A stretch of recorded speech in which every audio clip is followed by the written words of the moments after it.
The more I get into my reading journey, the more that I learn I can be an author stan and also not appreciate all of their works. It's a learning process.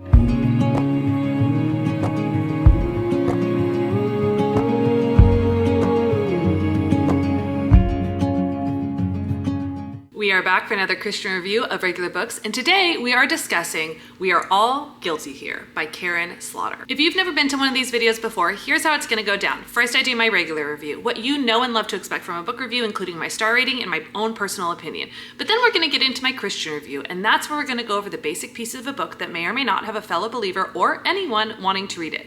I give more caveats and any more information you may need about these reviews at the video that's pinned at the top of the playlist. At the very end, I will also give an age range. If you don't click to the playlist, it also should be here somewhere, so you can click on over there. However, if you're still here, let's go ahead and get into my regular review. We Are All Guilty Here by Karin Slaughter is a book that came to me through NetGalley. So thank you so much to William Morrow and NetGalley for the opportunity to read this book. I actually got to read Karin Slaughter's last arc as well, and I really enjoyed that experience, although I didn't enjoy having to read all of the other books in that series in order to get there. So when I picked up this book, I made sure that it was the first book in an unfinished series, but all of her series are interconnected standalone. So you can kind of pick up a book, enjoy it, and then not worry about the rest of the series. This book follows a female cop who is working alongside her dad, who is also the chief in their town. It's about small town murder and small town livelihoods, and I really enjoy a lot of what Karin Slaughter does with this kind of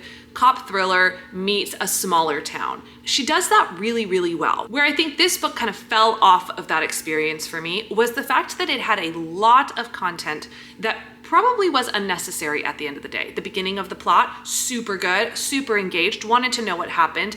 And then there's a significant drop off in the storyline where now you're just following the female main character, which is the cop, and you're not following the two characters you thought were the female main characters at the beginning of the book. Although it was interesting and kept me engaged in some ways, I also really struggled with catching up to where Karin Slaughter was going with this story. Now, if you are someone who reads the back of the book, you may have picked up more than I did, but I don't read the back of the books a lot of times, especially when it's an author I know that provides a general information. Like, I know what I'm getting from a Karin Slaughter book. I know I'm getting a cop thriller, so I can kind of follow along in that experience. But this one felt a bit off and got very confusing. This one fell a bit off and also just didn't really hit the same. Ultimately, I rated this book 3 stars. If you want to see everything that I'm reading and rating in real time, you can do so by following me on Goodreads. You can also find me on Instagram, TikTok, or I do have my own YouTube channel, so you can see more of my day-to-day reading and life journey. All the links are down below in the description box. Now let's go ahead and get into my Christian review.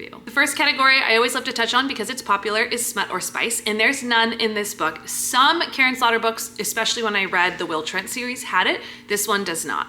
The second category is explicit language, and there are some words here and there. It's not extensive, but it does exist. And the third and final category is violence and gore, because we are discussing a thriller. There is significant scenes of gore, but I wouldn't say the entire book is violent or gory. There's a lot of backstory and character development that's happening in this first book in the series. And so you're getting a lot of information that has nothing to do with a thriller scene or an intense scene. And then you'll get intense graphic scenes that are short until you go to the next one. This book is probably great for anyone ages 15, 16 and up. It's not super explicit. I think it's a great book for them to pick up and enjoy a cop thriller if that's kind of their interest. Before you go, please don't forget to like, subscribe, and hit the bell so you can stay up to date on all of my Christian reviews of regular books, plus me and my mom's podcast, The Journey We Share. It also helps us know that the content we're providing is content you want to keep seeing, and it's basically like a free donation to our ministry that tells us where we're going and where we should continue going. So please make sure to do those things before you go, and we cannot wait until we see you on the next one.